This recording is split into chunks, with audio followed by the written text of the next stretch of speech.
A'udzubillahi minasyaitonirrajim. Bismillahirrahmanirrahim. Assalamualaikum warahmatullahi wabarakatuh. Kita buka majlis dengan kitab Fatihah. A'udzubillahi minasyaitonirrajim. Bismillahirrahmanirrahim. Alhamdulillahirabbil alamin arrahmanir rahim maliki yaumiddin iyyaka na'budu wa iyyaka nasta'in ihdinas siratal mustaqim siratal ladzina an'amta 'alaihim ghairil maghdubi 'alaihim waladdallin. Amin. Innal hamdalillah wassalatu wassalamu ala Rasulillah wa ala alihi wa man walah. Nahmaduhu wa nasta'inuhu wa nastaghfiruh wa na'udzu billahi min shururi anfusina min sayyiati a'malina man yahdihillahu fala mudilla lahu wa man yudlil fala hadiya lahu wa nashhadu an la ilaha illallah wa ashhadu anna Muhammadan 'abduhu wa rasuluh. Rabbi shrah li sadri wa yassir li amri wa hlul 'uqdatam min lisani yafqahu qawli. Rabbi zidna 'ilman warzuqna fahma. Alhamdulillah, pertamanya marilah sama-sama kita menjadikan setinggi-tinggi rasa syukur kepada Allah Subhanahu wa taala di atas berbagai nikmat yang Allah Subhanahu wa taala berikan kepada kita. Alhamdulillah, nikmat kehidupan, nikmat iman, nikmat Islam, nikmat kesihatan, tuan-tuan. Alhamdulillah, Allah masih berikan kita sihat, dapat hadir ke surau masjid pada malam ini. Saban hari semakin meningkat kes kita anak-anak di Bintulu pun hari itu sikit kes. Sarawak semakin hari semakin meningkat. Jadi nikmat sihat itu terasa, semakin terasa mahalnya, semakin terasa bila kita lihat ramai orang sakit. Ketika itu baru kita merasa mahalnya sebuah kesihatan, mahalnya sebuah nikmat yang namanya kesihatan. Jadi tuan-puan dan dirahmati Allah, selawat dan salam dan juga Nabi Muhammad sallallahu alaihi wasallam dengan besar kita, idola kita, ikutan kita. Alhamdulillah, pada malam ini dapat bersama-sama kita hadir dalam majlis tadabbur Quran setelah rasanya hampir sebulan saya dapat ngisi daripada tahun yang lalu. Setahun saya ngisi dari tahun lepas, setahun lah.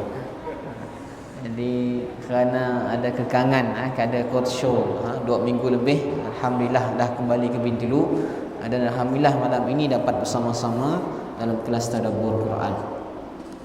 Jadi insya-Allah tuan-puan dan dirahmati Allah, mudah-mudahan tahun baru yang kita sekarang ini, yang kita hadapi sekarang ini, semakin tambah semangat kita untuk belajar Al-Quran, semakin tinggi azam kita untuk mendalami Al-Quran, untuk memahami Al-Quran. Mungkin tahun-tahun yang lepas kita belum boleh baca Quran, tahun ini kita azam untuk dapat membaca Quran. Adapun yang tahun lepas dah pandai baca Quran, tahun ini kita berazam bukan hanya membaca Quran, tapi kita baca sekali maknanya. Dan adapun tahun lepas yang dah baca maknanya sekali, tahun ini kita berazam bukan sekadar membaca maknanya, tapi kita mentadabburinya, mempelajarinya, dan akhir sekali kita mengamalkan dalam kehidupan seharian kita. Jadi tuan-puan dan dirahmati Allah, malam ini kita masuk surah yang baru. Pada kesempatan yang lalu kita dah habis surah Al-Haqqah. Jadi malam ini kita masuk surah baru, surah Al-Ma'arij. Surah Al-Ma'arij. Boleh buka surah Al-Ma'arij. Surah Al-Ma'arij selepas surah Al-Haqqah. Jadi kita baca terlebih dahulu seperti biasa. Kita baca ayat 1 hingga ayat ke-18. Ayat 1 hingga ayat ke-18. Boleh buka surah Al-Ma'arij. Kita baca bersama-sama. A'udzu billahi minasy syaithanir rajim. Bismillahirrahmanirrahim. Sa'ala sa'ilun bi'adzabin waqi' lil kafirina laysa lahu dafi' minallahi dzil ma'arij ta'rujul malaikatu war-ruhu ilayhi fi yawmin kana miqdaruhu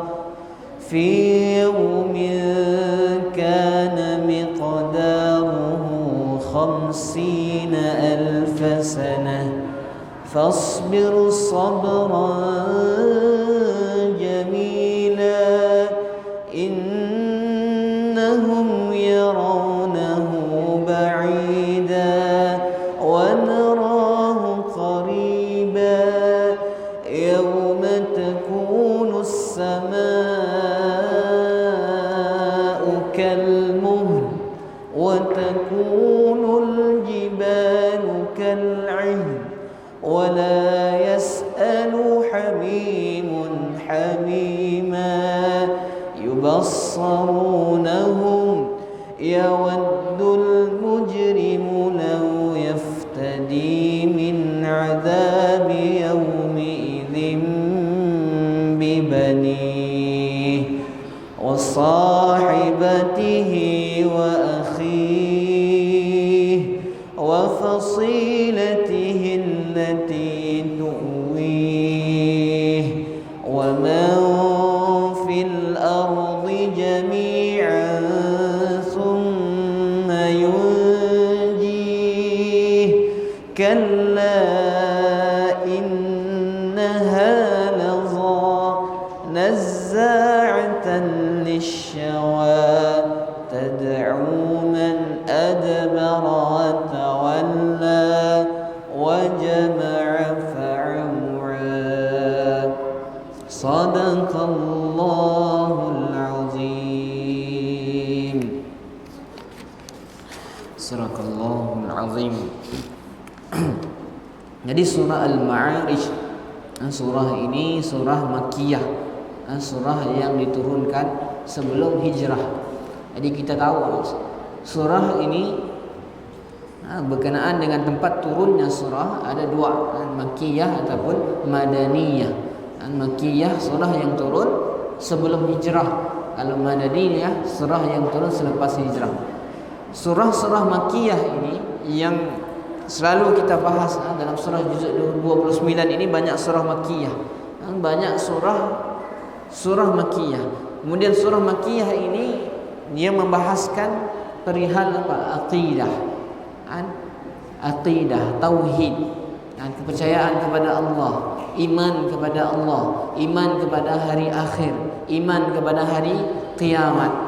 Ini perbicaraan surah-surah Makkiyah, dan juga termasuk surah Al-Ma'arij. Persesuaian surah ini dengan surah sebelumnya. Apa kaitannya surah Al-Haqqah dengan surah Al-Ma'arij? Kalau kita lalui surah Al-Haqqah yang dulu, dalam surah Al-Haqqah diceritakan tentang bagaimana kejadian nanti di hari kiamat. Dalam surah Al-Ma'arij adalah sebagai penyempurna surah Al-Haqqah dalam menjelaskan sifat-sifat hari kiamat dan neraka, keadaan-keadaan orang-orang mukmin dan para pendosa di akhirat.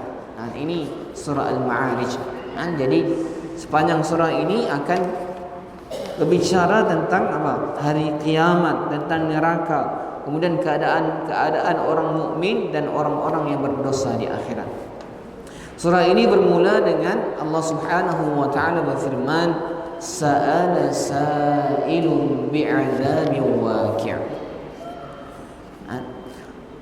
Seseorang bertanya tentang azab yang pasti terjadi bagi orang-orang kafir yang tidak seorang pun dapat menolaknya.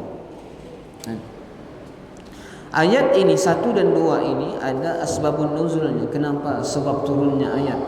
Jadi Ibnu Abbas An-Nasai dan Ibnu Abi Khatim meriwayatkan dari Ibnu Abbas mengenai firman Allah Subhanahu wa taala, seseorang telah meminta kedatangan azab yang akan menimpa. Dia berkata, itu adalah Nadir bin Al-Harith. Dia berkata, ya Allah, jika Al-Quran ini benar wahyu daripada Engkau, maka hujanilah kami dengan batu dari langit, atau datangkanlah kepada kami azab yang pedih. Surah Al-Anfal ayat ke-32. Ibnu Al-Khatib meriwayatkan dari As-Suddi mengenai firman Allah, seseorang telah meminta kedatangan azab yang akan menimpa. Dia berkata, ayat itu turun di Mekah mengenai seseorang yang bernama An-Nadhr bin Al-Harith. Dia telah berkata, ya Allah, jika Al-Quran ini benar wahyu daripada Engkau, maka hujanilah kami dengan batu dari langit, atau datangkanlah kepada kami azab yang pedih. Kemudian siksa untuknya adalah pada hari perang Badar. Ibnu Muzir meriwayatkan dari Al-Hasan, dia berkata, ayat sa'ala sa'ilun bi'adzabin waqi', ini berkenaan tentang siapa tadi? Namanya An-Nadhr bin Al-Harith. An-Nadhr bin Al-Harith. Ada seorang orang kafir Quraisy ini namanya An-Nadhr bin Harith. Dia mencabar. Dia mencabar. Dan dia berkata, wahai Allah, jika benar Al-Quran ini betul-betul wahyu daripada Engkau, maka hujanilah kepada kami batu dari langit, atau datangkanlah kepada kami azab yang sangat pedih. Kemudian kerana peristiwa itulah turunlah ayat ini, surah ini, ayat yang pertama dan ayat yang kedua, yang menceritakan tentang apa? Seseorang bertanya tentang azab yang pasti terjadi. Lil kafirina laysa lahu dafi', bagi orang-orang kafir yang tidak seorang pun dapat menolaknya.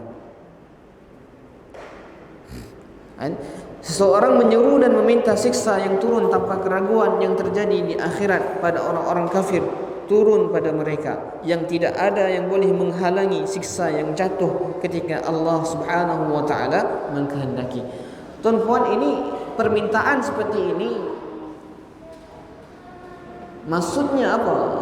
Permintaan dengan maksud mengejek, menghina, menentang, menyindir. Orang yang meminta tadi, An-Nadhr bin Haris tadi, seolah-olah apa? Mengejek Al-Quran, mempersenda Al-Quran, tidak beriman dengan Al-Quran. Hanya pada apa? Kalau benar Al-Quran turun, datangkanlah azab dengan aku. Hujanilah aku dengan bebatuan yang turun daripada langit, ataupun datangkanlah azab aku dengan azab yang pedih. Al-Quran ceritakan tentang apa? Ancaman-ancaman orang-orang kafir yang akan terima anak. Jadi An-Nadhr tadi dengan perasaan yang apa? Dengan sikapnya menentang, sikapnya yang mempersendakan Al-Quran tadi, dia tanya, mana azab yang kamu janjikan? Kalau kamu orang yang benar, wahai Muhammad, in kanu shadiqin, kalau kamu benar-benar orang yang betul, yang benar, mana azab yang kamu janjikan? Mana azab yang kamu cakap-cakapkan, yang kamu ancam-ancamkan, yang Tuhanmu beritahu dalam Al-Quran? Mana? Ini satu pertanyaan apa? Untuk mengejek dan menentang. Sama zaman sekarang waktu sekarang bila disuruh pakai mask apa guna mask? Mana Covid si datang pun ya mana? Enggak, orang gila si pakai mask pun si kena pun Covid. Menentang, mempersenda, memperlekeh. Mana Covid si datang pun. Kalau kamu yang betul, kalau benarlah Covid, datangkan Covid kepadaku. Yang mempersenda. Kalau benar Al-Quran tadi betul daripada engkau, Allah, wahai Allah, datangkanlah aku azab yang engkau ancamkan, yang engkau janjikan. Lil kafirina laysa lahu dafi'. azab yang pasti terjadi bagi orang-orang kafir yang tidak ada seorang pun yang dapat menolaknya. Jadi azab ini tuan-tuan datang dari siapa? Dari Allah Subhanahu wa taala. Azab ini datang dari Allah Subhanahu wa taala untuk siapa? Untuk orang-orang kafir yang bila datangnya azab, bila turunnya azab, seorang pun tidak dapat menolaknya. Seorang pun tidak dapat menghindarnya. Minallahi dzil ma'arij, dari Allah yang memiliki tempat-tempat naik. Jadi maksudnya apa tadi? Siksa yang diminta oleh orang-orang kafir dengan segera tadi akan terjadi dengan pasti tanpa keraguan. Sebab apa? Sebab siksa yang diminta tadi datang dari siapa? Datang daripada Allah Subhanahu wa taala. Bila datang daripada Allah Subhanahu wa taala, janji-janji Allah Subhanahu wa taala, ancaman daripada Allah Subhanahu wa taala, maksudnya apa?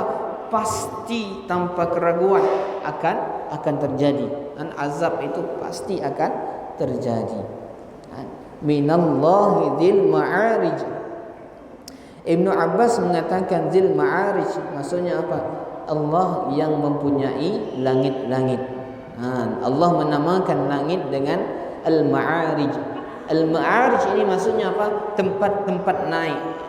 Al-ma'arij ini maksudnya bahasa Arab dan bahasa Melayu ini maksudnya tempat-tempat naik. Yang diartikan dengan apa? Dengan langit. Dengan langit. Minallahi dzil ma'arij. Adapun Qatadah mengatakan bahawa Allah yang mempunyai keutamaan-keutamaan dan kenikmatan-kenikmatan. Al-ma'arij tadi keutamaan dan kenikmatan-kenikmatan. Jadi azab yang datang daripada Allah Subhanahu wa taala yang mempunyai langit-langit tadi dan mempunyai kenikmatan, keutamaan-keutamaan. Dan di sini maksudnya apa? Siksa yang diminta oleh orang-orang kafir tadi pasti tanpa ragu akan terjadi. Ta'rujul malaikatu war-ruh ilaihi fi yawmin kana miqdaruhu 50,000 sana. Para malaikat dan Jibril naik kepada Allah Subhanahu wa taala pada suatu hari yang diperkirakan 50,000 tahun dari tahun-tahun dunia. Kalau saja manusia ingin naik ke sana.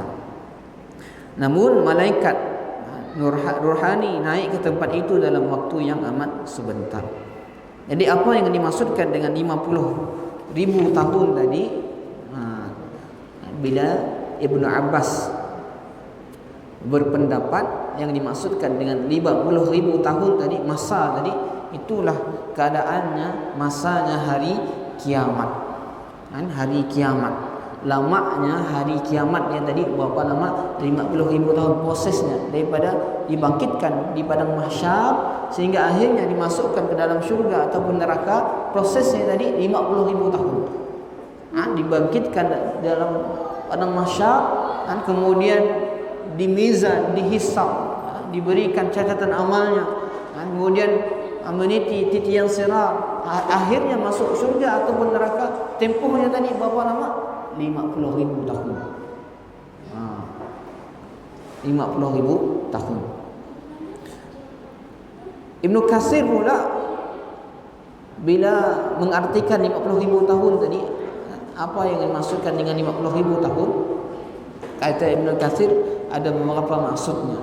Antaranya 50,000 tahunnya adalah waktu hayatnya dunia, bumi itu, daripada mula diciptakan sehingga akhirnya dihancurkan 50,000 tahun. Tapi kita sih tahu bila waktunya diciptakan, berapa waktu yang masih ada dan berapa waktu yang telah berlalu gitu. Ataupun yang lain dimaksudkan dengan 50,000 tahun, masa bila seseorang di atas muka bumi itu, di atas pusat bumi itu nak naik ke langit tadi mengambil masa 50,000 tahun. Itu pendapat yang lain. Adapun pendapat yang menurut Ibnu Abbas tadi yang paling kuat maksudnya 50,000 tahun tadi adalah kejadian hari kiamat 40,000 tahun. Dalam ayat yang lain selalu kita baca dalam surah As-Sajdah, kana miqdaruhu alfasanati mimma ta'udun. Ada yang dalam ayat Quran yang lain ada seperti 1000 tahun dalam perhitunganmu. Jadi ada ayat yang ada hari di akhirat itu umpamanya 50,000 tahun, ada yang ada 1000 tahun.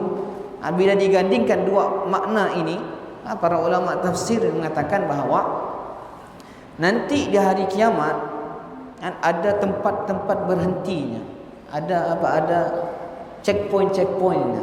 Dan ada berapa checkpoint sepanjang kejadian hari kiamat tadi? Ada 50 checkpoint, ada 50 tempat berhenti.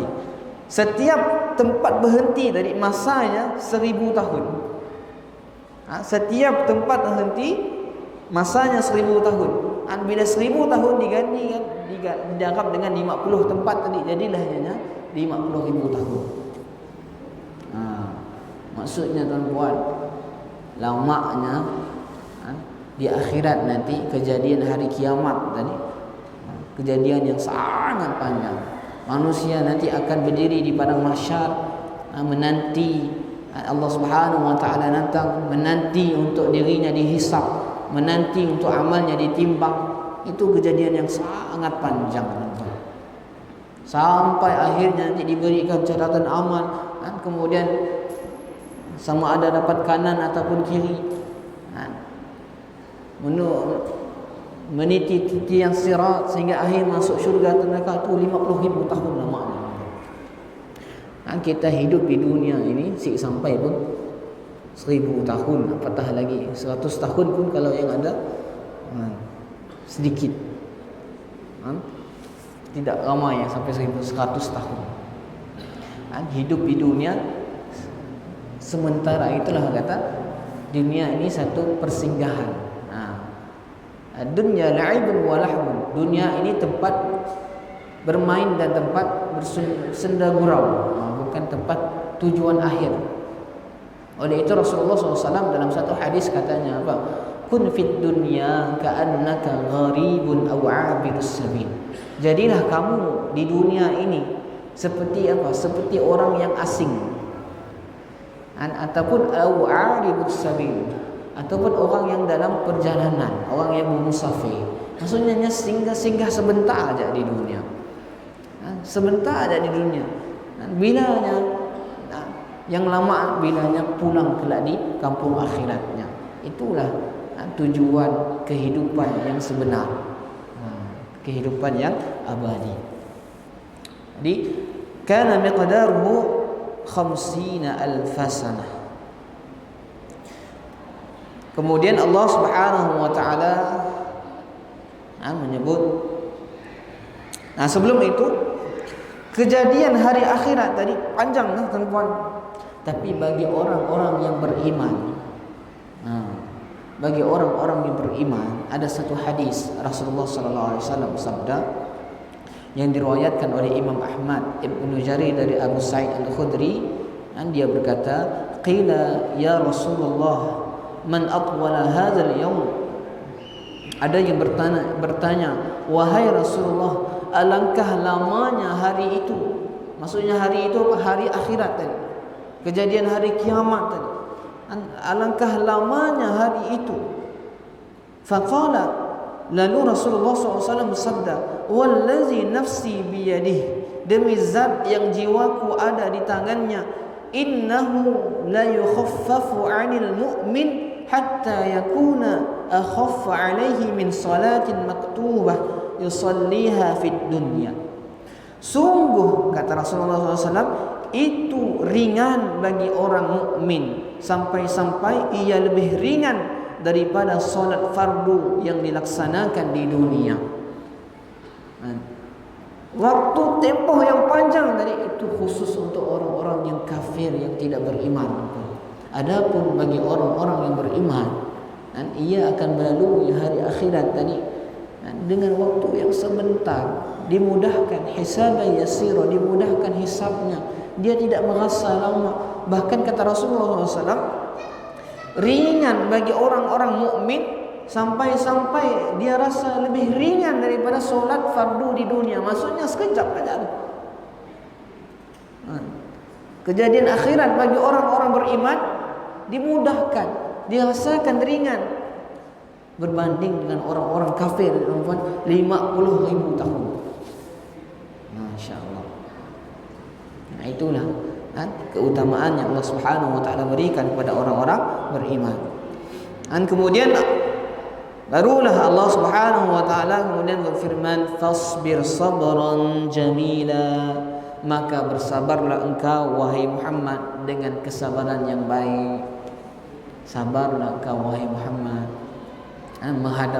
menghadapi kaum kafir Quraisy yang mempersendamu, yang menentangmu, yang menyindirmu, yang meminta azab supaya datang azab segera. Sabar engkau wahai Muhammad. Engkau nak mengajak manusia ini walaupun mereka menentang, mereka tidak percaya, sabar. Kata Allah. Allah suruh apa? Sabar. Fasbir sabran jamila. Sabarlah kamu wahai Muhammad dengan kesabaran yang baik. Jadi kesabaran, ada kesabaran yang baik. Kita tahu bagaimana Nabi Muhammad SAW ditentang. Kalau kita lah contohnya berjumpa dengan manusia yang menentang kita, kita ajaklah dia buat lakukan sesuatu. Kemudian kita madah, kau si buat tak kelak, kau dapat penyakit. Kau si buat tak kelak, habis rusak. Penyakit ni penyakit, datangkan penyakit dengan aku. Apa perasaan kita? Kita pun marah. Kita rasa nak apa? Rasa nak kau tutup muka kau. Kita pun rasa nak geram. Marah. Kita pun akhirnya bertinggi semua, atau kita pun akhirnya nak berkelahi dan sebagainya. Menentang orang, menyindir, bahkan menyindir. Mana yang kau janjikan? Datangkan kepadaku. Datangkan kepadaku. Kalau benarkanlah kau benar, orang benar tadi. Kalau betul lah apa yang dikelakar oleh kau tadi, datangkan. Mana dia? Apa perasaan kita? Sakit hati nak. Asa nak. Alhamdulillah abang Anai masih semangatnya ingatkan dalam pakai mask. Sekarang tu musim Covid. Jangan sampai nasib baik si dayang menyindir langgup. Ni penyakitnya. Wei akan aku dulu. Nasib baik si dayang menyindir macam ni. Tapi apa yang Allah Subhanahu wa taala suruh Nabi Muhammad lakukan, fasbir sabran jamila. Sabarlah kau wahai Muhammad dengan sabar yang baik. Jangan peduli wahai Muhammad dengan permintaan mereka akan siksa kerana pengejekan, pembangkangan dan pendustaan terhadap wahyu, dan janganlah engkau bosan wahai Muhammad. Jangan bosan mengajak mereka, jangan bosan mengingatkan mereka, jangan bosan mendakwahi mereka. Sabar wahai Muhammad. Kemudian Allah sebut apa maksud lagi? Fasbir sabran jamila, sabar yang baik. Maksudnya apa? Berlemah lembutlah menghadapi pendustaan mereka kepadamu, walaupun mereka membangkang, mereka mendustakan, mereka menyindirmu, mengejekmu, tetaplah engkau berlemah lembut kepada mereka. Tetap berlemah lembut, tetap. Jangan kita pantang dicabar. Setelah kita dia sabar tadi, situk kau. Kita akhirnya hilang lemah lembut. Tapi Rasul disuruh apa? Sabar dengan sabar yang baik. Sabar dengan sabar yang baik. Kalau kita terima musibah, kemudian kita mengeluh, tuan-tuan. Mengeluh ini, tuan-tuan. Kalau kita mengeluh dengan Allah Subhanahu wa taala, itu dikira sabar yang baik. Maksudnya apa? Mengeluh dengan Allah. Dapat musibah, ya Allah, aku susah ya Allah, kemudian Engkau timpakan musibahnya, apa lagi hikmah yang Engkau berikan lagi ya Allah? Apa yang Engkau inginkan daripadaku ya Allah? Kita mengeluh dengan Allah itu tidak mengapa. Kalau kita ditimpa musibah, kemudian kita mengeluh dengan manusia, ini bukan sabar yang baik. Mengeluh dengan manusia. Dapat musibah, kita cerita dengan manusia. Kau tahu sih, kena lah aku tu dibuat macam tu. Ditimpa macam-macam. Kita digalakkan untuk mengeluh dengan manusia, ceritakan dengan manusia, tapi kita cerita dengan siapa? Dengan Allah. Cerita dengan Allah. Mengeluh itu boleh, tapi mengeluh dengan siapa? Dengan Allah Subhanahu wa taala. Jadi sabar, itulah dia sabar yang baik, tanpa ada kegelisahan dan tanpa ada pengaduan, tanpa ada keluh kesah tadi, kecuali selain kepada Allah. Sabar kita tadi, sabar yang baik tadi, bila ditimpa musibah, bila ditentang, bila dibangkang, bila dihina, bila diejek, sabar yang baik tadi, kita tidak mengadu, tidak gelisah, tidak mengadu kepada semua manusia kecuali kepada Allah Subhanahu wa taala, melainkan kepada Allah Subhanahu wa taala. Itu dibolehkan. Kita cerita dengan Allah dalam solat kita, dalam sujud kita cerita dengan Allah, itu boleh. Jangan cerita dengan manusia. Jangan cerita di muka buku. Cerita di Facebook. Cerita Facebook, ceritanya masalah 1 sampai 10. Kita nangga pun jadi sakit hati kita dengar. Cerita masalah sekian. Tidak baik. Yang baiknya kita ceritakan kepada Allah Subhanahu wa taala. Innahum yarawnahu ba'ida wa narahu qariba. Mereka memandang azab itu jauh ataupun mustahil, sedang kami memandangnya dekat, pasti terjadi. Jadi orang-orang kafir tadi, mengapa mereka menentang, mengapa mereka mengejek Nabi Muhammad SAW? Kerana mereka melihat kejadian azab tadi, hari kiamat tadi, sesuatu yang sangat jauh. Mereka rasa mustahil untuk terjadi. Terjadinya kiamat dalam akidah orang-orang kafir adalah mustahil. Maksudnya orang-orang yang kafir ini tidak beriman dengan hari kiamat. Mereka tidak percaya manusia akan dibangkitkan semula, kemudian dihisap, ditimbang amalnya, kemudian masukkan syurga neraka. Ini tidak dipercayai oleh orang-orang yang kafir, orang-orang kafir Quraisy. Mereka juga melihat hari kiamat yang kadarnya 50,000 tahun sebagai sesuatu yang jauh dan mustahil.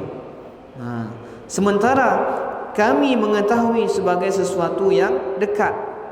Sedangkan Allah Subhanahu wa taala memandangnya sesuatu yang pasti terjadi. Tidak ada alasan untuk dia tidak terjadi. Jadi Allah Subhanahu wa taala menenangkan Nabi Muhammad sallallahu alaihi wasallam. Sabarlah engkau ya Muhammad. Memang mereka menentang engkau kerana mereka menganggap kiamat itu jauh, mustahil untuk terjadi. Sedangkan bagiku kiamat itu pasti akan terjadi. Tetaplah engkau mengajak mereka, tetaplah engkau mendakwahi mereka, tetaplah engkau menasihati mereka. Kalau ada yang menentang, biarkan, kerana mereka meyakini bahawa kiamat itu jauh. Sedangkan bagiku ia pasti terjadi. Kemudian setelah itu barulah Allah Subhanahu wa taala menyebutkan beberapa sifat dan fenomena hari kiamat tersebut. Allah Subhanahu wa taala berfirman dalam ayat yang ke-8, innahum yarawnahu ba'ida wa narahu qariba yauma takunu as-samaa'u kal-muhl wa takunu al-jibalu kal-'ihn.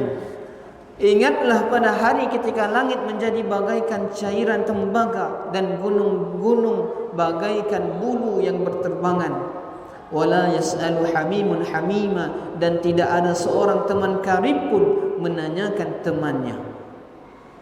Jadi hari kiamat nanti tuan-tuan, kan alam kita dihancurkan. Langit, dalam ayat ini digambarkan apa? Langit menjadi bagaikan cairan tembaga. Maksudnya langit tadi meleleh, hancur. Dalam surah yang wan syaqqatis sama, sama tadi apa, ataupun langit tadi dia akan retak, dia akan pecah. Pertama sekali dia akan retak, dia akan pecah, hilang sendi-sendi yang mengikat langit tadi, yang menyebabkan dia kukuh terikat tadi, hilang sendi-sendinya, retak, pecah, dan akhirnya tadi dia akan apa? Cair. Ini yang Allah Subhanahu wa taala gambarkan. Cair seperti cairan tembaga. Yauma takunu as-samaa'u kal muhl. Jadi bayangkan langit cair, kita tahu macam ni kejadian dahsyatnya. Wa takunul jibalu kal'ihn, dan gunung-gunung bagaikan bulu yang berterbangan. Gunung-gunung pula yang kita lihat kuat pasaknya di atas bumi ini, yang dijadikan Allah Subhanahu wa taala ringan bagaikan bulu-bulu yang berterbangan. Gunung-gunung ini bagaimana pula Allah Subhanahu wa taala hancurkan? Yang pertama, wa idzal jibalu nusifat, bila mana Al-Qur'an gunung tadi dicabut daripada bumi. Yang tu yang pertama. Kemudian wa humilatil ardu wal jibal fadukkata dakkatan wahidah. Bila dicabut akarnya daripada bumi, kemudian diangkatkan bumi dan gunung ini, kemudian dihempapkan. Fadukkata dakkatan wahidah. Kemudian jadilah dia hancur lebur. Gunung ganang bumi yang ada di atas di dunia ini hancur lebur. Jadilah dia akhirnya debu-debu yang berterbangan. Ataupun dalam ayat ini bagaikan bulu yang berterbangan. Bagaikan bulu yang berterbangan. Wala yas'alu hamimun hamima, dan tidak ada seorang teman karib pun menanyakan temannya. Ini kita bahas minggu hadapan. Jadi yang pertama tadi, awal surah Al-Ma'arij tadi Allah ceritakan tentang ada manusia, ada orang kafir Quraisy yang menanya ataupun meminta azab daripada Allah Subhanahu wa taala supaya segera terjadi. Sa'ala sa'ilun, mana dia azab? Dia minta azab. Kalau engkau ya Allah, kalau benar Al-Quran ini wahyu daripada engkau, turunkan kepada kami azab daripada langit. Jadi Allah Subhanahu wa taala sebutkan dalam surah ini kejadian orang yang meminta azab tadi. Kemudian dengan menghadapi orang yang sedemikian, Allah Subhanahu wa taala sarankan Nabi Muhammad SAW untuk apa? Sabarlah kau wahai Muhammad. Fasbir sabran jamila, dengan sabar yang baik. Sabarlah dengan sabar yang baik. Innahum yarawnahu ba'ida. Sebab apa? Sebab orang-orang kafir tidak meyakini hari kiamat. Mereka melihat hari kiamat itu jauh atau mustahil. Sedangkan bagiku, bagi Allah itu pasti terjadi. Teruskan engkau menasihati mereka, mendakwahi mereka. Kemudian Allah Subhanahu wa taala ceritakan tentang kejadian hari kiamat itu. Nanti kita sambung minggu hadapan insya-Allah. Allahu a'lam. Mudah-mudahan ada kebaikan, ada manfaat yang dapat kita ambil sehingga ayat yang ke-10 tadi. Jadi yang baik datang kepada Allah Subhanahu wa taala, dan yang kurang saya mohon ampun dan maaf. Kita aqul qauli hadza wa astaghfirullah li wa lakum, wallahu rahim. Kita tangguh dengan tasbih kifarah dan suratul 'asr. Subhanakallahumma wa bihamdika asyhadu an la ilaha illa anta astaghfiruka wa atubu ilaik.